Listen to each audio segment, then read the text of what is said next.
Allez, on y va. Chapitre 9e. Histoire de la tortue fantasy.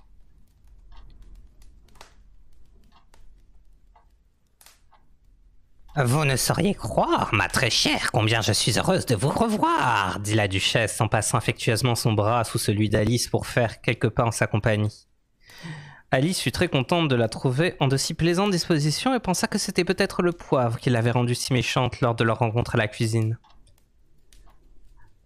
Quand moi je serai duchesse, se dit-elle, sans trop se faire d'illusions, il est vrai, je n'aurai pas dans ma cuisine le moindre grain de poivre. La soupe s'en passera fort bien. C'est sans doute le poivre qui met aux gens la tête près du bonnet, poursuivit-elle, très satisfaite d'avoir découvert une nouvelle théorie hygiénique. Et c'est le vinaigre qui leur aigrit le caractère et la camomille qui les rend amers. Et le sucre d'orge et les autres friandises qui adoucissent les mœurs des petits enfants. Je voudrais bien que les grandes personnes sachent cela, car alors, n'est-ce pas, elles seraient peut-être, vis-à-vis de nous, un peu moins avares en sucreries. Cependant, elle avait complètement oublié l'existence de la duchesse et elle fut quelque peu saisie d'entendre celle-ci lui chuchoter à l'oreille. Vous êtes en train de penser à quelque chose, cher ami, et vous en oubliez de parler. Je ne peux pour l'instant vous dire quelle est la morale à tirer de ce fait, mais cela me reviendra dans un petit moment. Peut-être n'y a-t-il aucune morale à en tirer, se hasarda à remarquer Alice. Ta, mon enfant, répondit la duchesse. À tout il y a une morale, il n'est que de la découvrir. Et en disant ces mots, elle se pressait de plus en plus étroitement contre la petite fille. Alice n'était pas précisément ravie de la sentir si près d'elle. D'abord parce que la duchesse était vraiment très laide. Ensuite parce qu'elle avait exactement la taille qu'il fallait pour que son menton s'appuyât sur l'épaule de la fillette, et parce que ce menton était très désagréablement pointu. Néanmoins, ne voulant pas être impolie, elle supporta de son mieux cet inconvénient. Il me semble que la partie prend meilleure tournure à présent, dit-elle. N'est-ce pas, admit la duchesse, et la morale de ceci c'est « Oh, c'est l'amour qui fait tourner la terre !» Quelqu'un a dit, murmura Alice, que la terre tournait bien quand chacun s'occupait de ses affaires. Ma foi, cela revient à peu près au même, déclara la duchesse en enfonçant son petit menton pointu dans l'épaule d'Alice, avant d'ajouter « Et la morale de ceci, c'est « Occupons-nous du sens et laissons les sons s'occuper d'eux-mêmes. » Quelle manie elle a de vouloir tirer la morale de tout, se dit Alice. Je parie que vous vous demandez pourquoi je ne vous ai pas mis le bras autour de la taille, fit la duchesse après une pause. La raison en est que je me méfie du caractère de votre flamand. Puis-je essayer ? Il est capable de vous piquer d'un coup de bec, répondit prudemment Alice, qui se souciait assez peu de lui voir faire cet essai. Très juste, admit la duchesse, les flamands et la moutarde piquent. Et la morale de ceci, c'est les oiseaux de même plumage volent de conserve. Malheureusement, la moutarde n'est pas un oiseau, fit remarquer Alice. Exact, comme d'habitude, reconnut la duchesse. Quel plaisir que de vous entendre expliquer tout d'une manière si limpide. C'est, je pense, un minéral, dit Alice. Bien sûr que c'en est un, confirma la duchesse, qui semblait disposée à approuver tout ce que disait Alice. Il y a une grande mine de moutarde tout près d'ici. Et le moral de tout ceci, c'est il ne faut jamais juger les gens sur la mine. Oh, je sais maintenant, s'écria Alice, qui n'avait pas prêté attention à cette dernière phrase. C'est un végétal. Cela n'en avait pas l'air, mais c'en est un.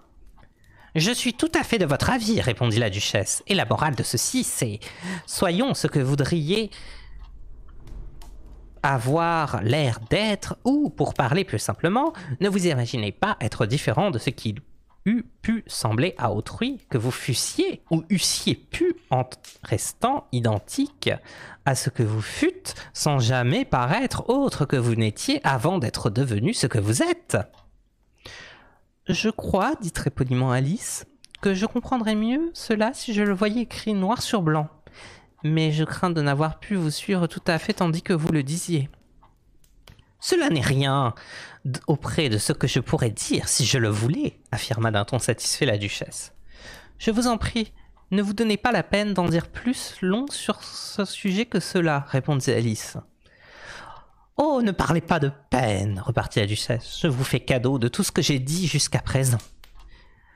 Voilà un cadeau qui ne lui coûte pas cher, pensa Alice. Je suis bien contente que l'on ne me donne pas des cadeaux d'anniversaire du genre de celui-ci. Mais elle ne se hasarda pas à dire cela à haute voix. Encore en train de réfléchir ? Demanda la duchesse en lui enfonçant de nouveau dans l'épaule la pointe de son petit menton. J'ai bien le droit de réfléchir, répliqua Alice d'un ton acerbe, car les remarques de la duchesse commençaient à l'agacer quelque peu. Vous en avez le droit, admit la duchesse, tout comme les cochons ont celui de voler, et la mort... Mais à ce point précis de sa réplique, au grand étonnement d'Alice, la voix de la duchesse s'éteignit au beau milieu de son mot favori, moral. Et le bras qui tenait celui de la petite fille se mit à trembler. Alice leva les yeux et vit que la reine était debout devant elle, les bras croisés, des sourcils froncés, l'œil lançant des éclairs. « Belle journée, votre majesté !» prononça tout bas et d'une voix blanche la duchesse. « À présent, je vous préviens loyalement, » cria la reine en trépignant de rage, « que vous ou votre tête allez devoir disparaître, et ceci en moins de temps qu'il n'en faut pour le dire. Choisissez !» La duchesse fit son choix et disparut à l'instant même. « Continuons la partie, » proposa Alice à la reine, car elle était trop effrayée pour dire un autre mot. Elle la suivit lentement jusque sur le terrain de croquet. Les autres invités avaient profité de l'absence de la reine pour se reposer à l'ombre, mais dès qu'ils l'aperçurent, ils se hâtèrent d'aller reprendre la partie. La reine leur fit simplement observer que le moindre instant de retard leur coûterait la vie. Pendant tout le temps que le jeu dura, la reine ne cessa de chercher querelle aux autres joueurs et de crier « Que l'on tranche la tête à celui-ci !» ou « Que l'on tranche la tête à celle-là !» Les condamnés étaient aussitôt mis en état d'arrestation par les soldats qui, bien entendu, pour s'acquitter de cette tâche, devaient cesser d'être des arceaux, de sorte qu'au bout d'une demi-heure environ, il ne restait plus qu'un arceau sur le terrain et que tous les joueurs, à l'exception du roi, de la reine et d'Alice, étaient sous bonne garde, attendant leur exécution. Alors la reine, hors d'haleine, abandonna la partie et demanda à Alice. « Avez-vous déjà vu la tortue fantaisie ?» Non, répondit Alice, je ne sais même pas ce qu'est qu'une tortue fantaisie. C'est ce avec quoi l'on fait la soupe à la tortue fantaisie, précisa la reine. Je n'en ai jamais vu ni entendu parler, avoua Alice. Venez alors, dit la reine, elle va nous raconter une histoire. Tandis qu'elles s'éloignaient ensemble, Alice entendit le roi annoncer à voix basse à l'ensemble des condamnés. Vous êtes tous graciés. Allons, voilà au moins une bonne parole, se dit Alice que les nombreuses exécutions ordonnées par la reine avaient fort affecté. Bientôt, elles rencontrèrent un griffon qui, allongé au soleil, était plongé dans un profond sommeil. Si vous ne savez pas ce qu'est un griffon, regardez l'image.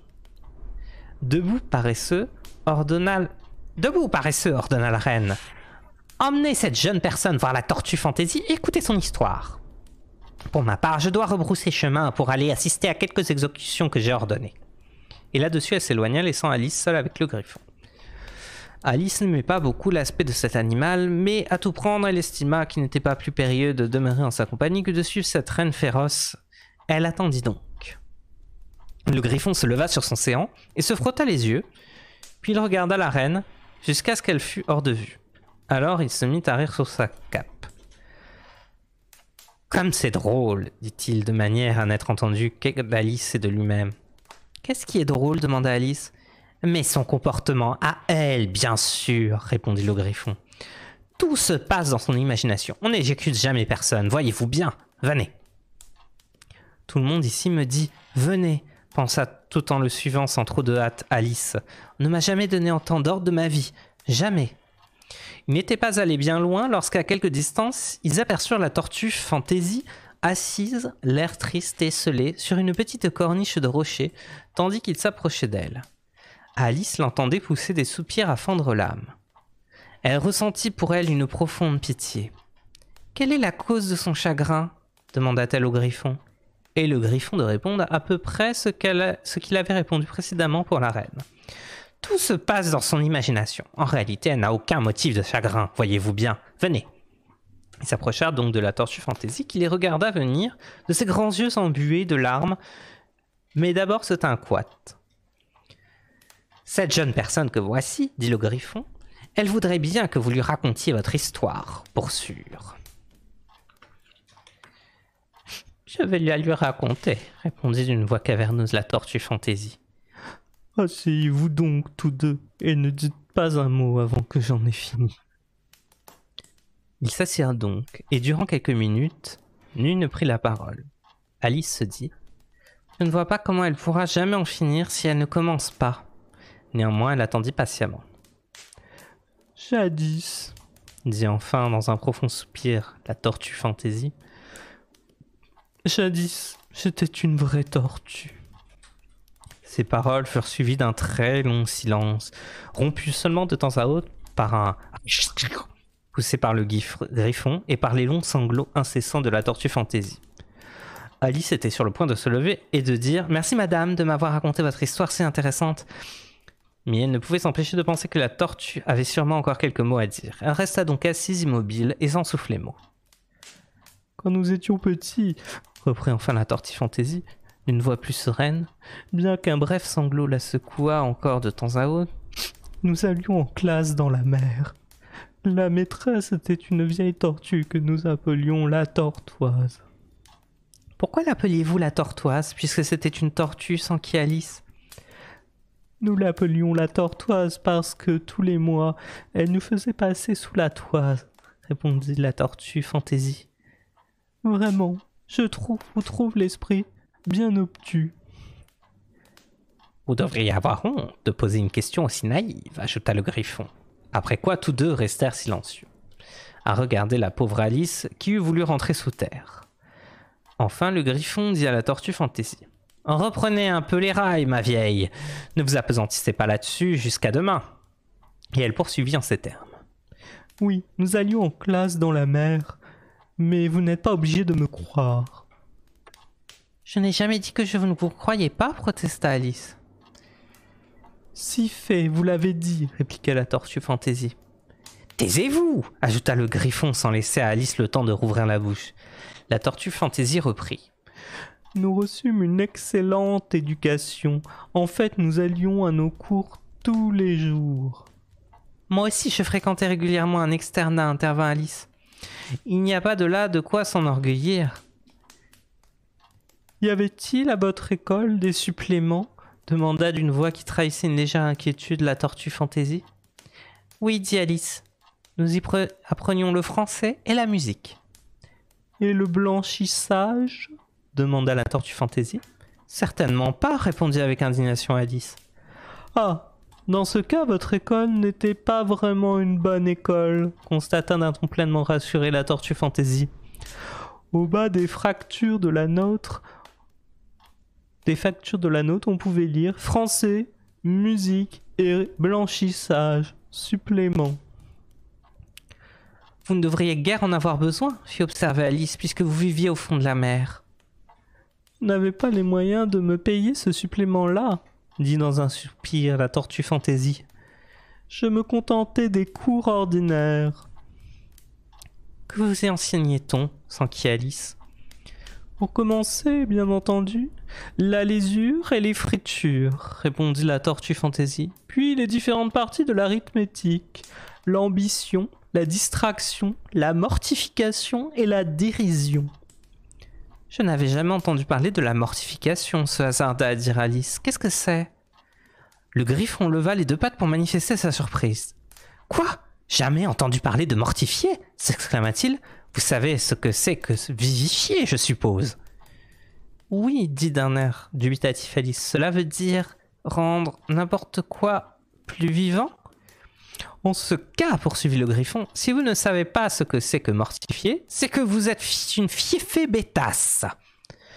Ne se sentant pas encouragée à poser d'autres questions à ce sujet, Alice se tourna vers la tortue Fantaisie et lui dit « Qu'aviez-vous à en apprendre d'autres ?»« Eh bien, il y avait les listes noires, répondit la tortue Fantaisie, en comptant les sujets sur ses battoirs. Liste noire ancienne et liste noire moderne, ainsi que la soulographie. Puis le larcin. Le professeur de larcin était un vieux congre qui venait une fois par semaine.